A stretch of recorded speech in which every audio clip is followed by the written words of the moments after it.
What is going on, everybody? It's Alex, come back to another video, and today we're going to be doing a Jag 7-round mock draft. So I'm excited because we did get a win today.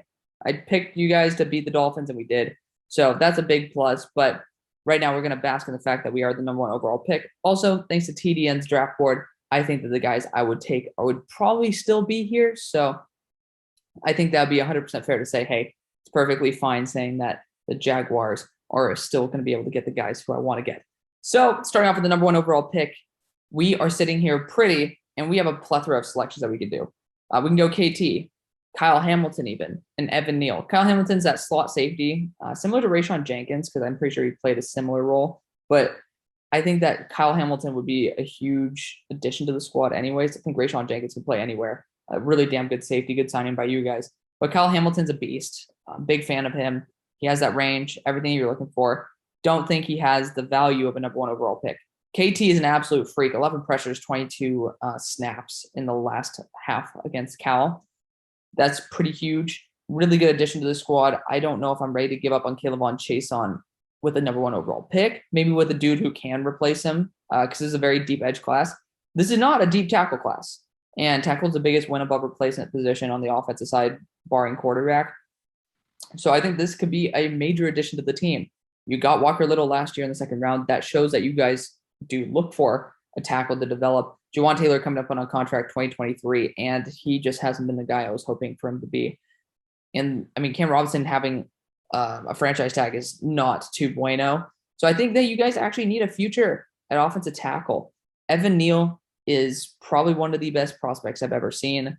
He's fluctuating between being better than Penei Sewell as a prospect and not, because Penei Sewell was my #1 guy in the draft last year. Penei had more raw power than Evan. Evan just has so much more like raw athleticism. And I think that that's something you take a shot on for a team where you know you have the quarterback of your future. You also know that there's a lot of really good factors for this team. You just need to get an offensive line. You got a really good running back group, and you have a really good wide receiver group. Just be able to fix your offensive line. I'm also going to be looking at guard in this draft because I think that's 100% fair to say, hey, our guards ain't looking too hot.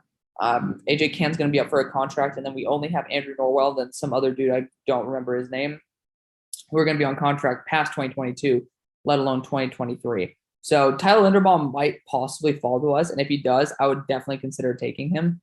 But I'm very happy he didn't because I recorded this before, and TDN's mock draft simulator decided to go auto mode past the third round, which is very annoying. But sitting at number 33, we have a lot of routes that we can go. Jordan Battle's playing like a top 10 player in the class. He's just lighting it up. I would not be too pissy if we ended up snatching him and taking him, being able to run with that. But also, there are some really, really good edges on the board. You got Zach Harrison here, and you got Kingsley Enagbare, who I think would be an excellent addition. He can play that 3-4 defensive end if you really want him to. That's more Zach Harrison's role. But you can also use him as a boundary guy. He is a top 15 player according to PFF Wise. And he is playing like it. He's getting a lot of pressure. He's doing a very good job. Nick Bonito is just a really interesting prospect. I would consider him more of a potential fit for the Jags, but I think the value is undeniable. I think you should go Kingsley. Just see how it goes. He has a ton of talent, man. You look at his size. I thought he was in the 255 range. So he put on some more weight. I believe that he can play on the inside as well. I think that's probably where you have the biggest amount of room to grow. Don't think Taven Bryan's going to be a monster impact down the line. Also, his contract's going to be coming up sometime in the near future. Roy Robertson Harris was a good signing. I do like that quite a bit. But you do need some extra help on the interior as well as on the edge group. I think Kingsley has that ability to flex out wide. He does have the speed. I'm very surprised that he's actually that weight, but he's been going off with it. He's been doing a lot better this year than what I expected, and that's a very good sign because he has the weight and he's actually using it well. So let's go Kingsley and Enagbare here. Let's feel it out. And honestly, it's going better than the last draft because I drafted Tyler Linderbaum right there because I really wanted to get a guard, and we luckily did not have that opportunity because it doesn't seem right to go offensive line. And of course, this is the one reason why it went into auto mode last time because I started clicking decline too fast. As you guys know, you guys are new. I never do these trades because if I do this draft over again, I will not get the same trades. Also, last time I was offered a second-round pick in exchange for next year's 6th. Made absolutely zero sense. So I was like, okay. I'm praying to God that we don't run into the same problem. We are running into the same problem of the fan. Y'all love the fan. And then as well as, of course, the monster spam of trades. Another position I think we should really target here is tight end. You know, we did trade pretty much like we traded a fifth rounder as well as CJ Henderson for a tight end, but that's because of desperation.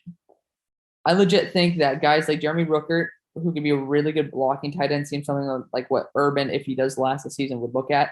Isaiah Likely might just be a little too tempting to take right now. Ruckert is really good, though.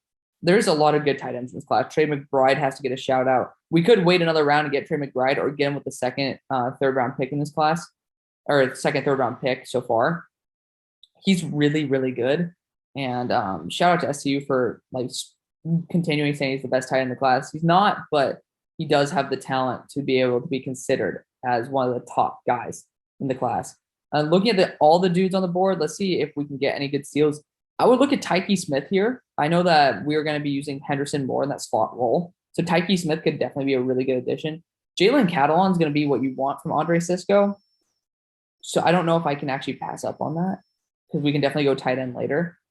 I don't think we can pass up on Jalen Catalon. You can use him in the slot as well. Very similar to Daxton Hill, who got definitely drafted a long time ago because TDN loves Daxton Hill. So looking at where did Daxton Hill go? There's no way he went higher than this. My dumbass definitely skipped past him. He went at 11. So you're getting a better player, in my opinion, than Daxton Hill, who can still play the slot, who can play a rangy safety as well. Also, 3 safeties, that's a legit thing. We're going Jalen Catalon here. We're having a little bit of fun. I was thinking about going away from that, but you go best player available, and Jalen Catalon is a top 20, top 25 player for me. So big fan of that. Obviously, we just lost out on getting Jeremy Ruckert, but I don't think that that's much of a loss. Honestly, Zach Charbonnet would be fun. Represent Oaks Christian right here. That's how y'all know I ain't a fraud.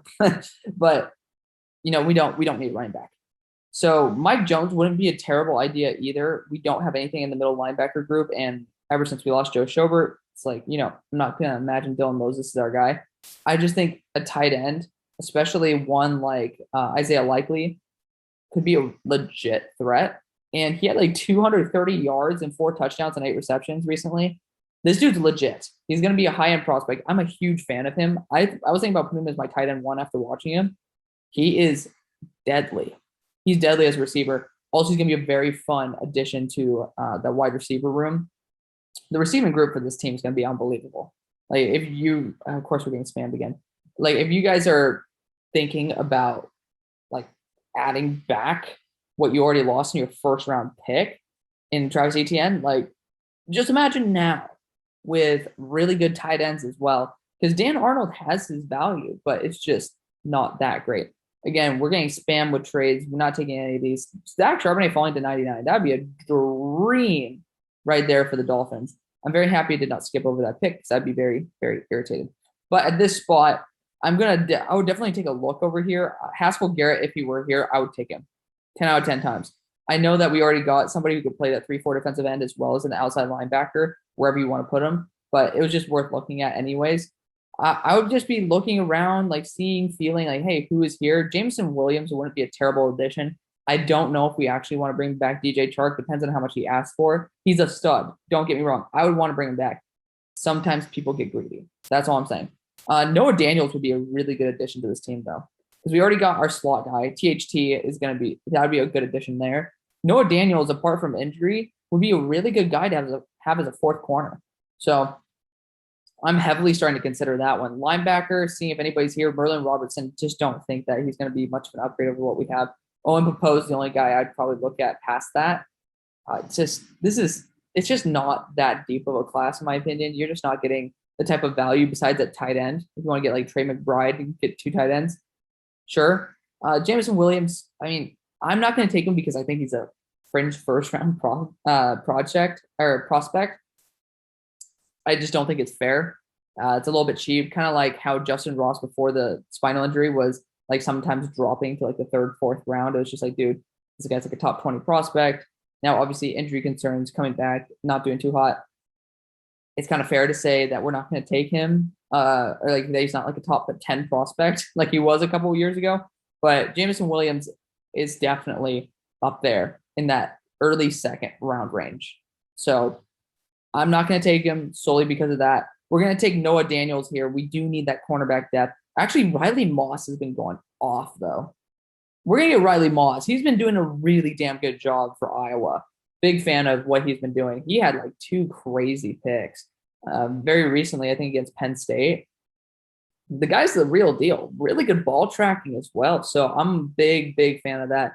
I know Daniels will probably be falling into the 4th, 5th round just because of those injury concerns. But hey, either of those picks, you guys could pick whichever one that you wanted. You got to go with that. Cheers to somebody in my comment section asked about if I've seen Riley Moss, so I actually started looking for him. Big fan. So I think he's going to be maybe like a 3rd rounder for me, and that's pretty good. Trey McBride unfortunately goes in the middle of round 4. I would probably scoop him up if he were still here with our next pick, but let's see what happens. There's our 5th round pick that went to the Panthers for Dan Arnold. Kill me now, but at least we got that 3rd round pick instead, right? Justin Ross was a dude who I was thinking about picking up if he did fall to our next pick, just because it would be cool to have that reunion between Trevor Lawrence and him. But it's a little bit over the top. I'm definitely targeting Owen Popo with this pick. We don't need a quarterback, but I'm just giving a quick little feel for what's still here with these picks. Abraham Lucas is actually a really good backup. So I would legit consider him as a dude who could potentially play guard as well. Like, if you guys want to take a shot on somebody, Greg Dulcich, really good. Got to give him a shout out, man. That guy's a beast. We're going to go Owen Popo here. Linebacker out of Auburn. He's going to be a little bit lighter, if I'm not mistaken, 230, but that's not going to stop the Jaguars from taking somebody like that. I have him as a fringe 3rd rounder. Big fan of his potential here, and if we're taking him in the 5th, it's just worth taking. Just don't have that linebacker depth that we should. And I mean, linebacker is starting to become like that hybrid safety role. And there's not that many good players in this class, especially at like safety's not that bad in terms of depth. But regardless, this pick, I'm looking at Storm Duck here, and I'm being like, dude, we need some extra cornerback depth. It would not be too shabby to go with that. Seeing again, I just don't really like Robert Cooper's the only dude who I'd consider at this point. It's just not very good. Jeremiah Moon, another dude down the line. Big Cat Bryant. It's funny that he transferred to UCF, but like wide receiver. Is there anybody? Dontario Drummond, sure. It's a tough sell. I would probably go DJ Matthews later on just to take a shot on somebody. I'm going to go corner again. I am going to go Storm Duck out of North Carolina. I think that he's a lot better. I think he is a 3rd round prospect. So getting him here in the 6th would be an absolute steal.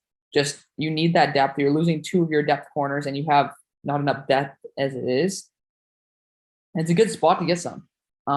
This pick, I would probably be trying to find somebody in the offensive line. Jarrett Patterson's young, and honestly, he's just not doing too hot this year. But he has that upside, man. He was considered one of the better centers last year. So I think that with Brandon Linder possibly on the way out, Jarrett Patterson, he's probably the best shot that you have at getting somebody underneath. I know your backup center's up for a contract too.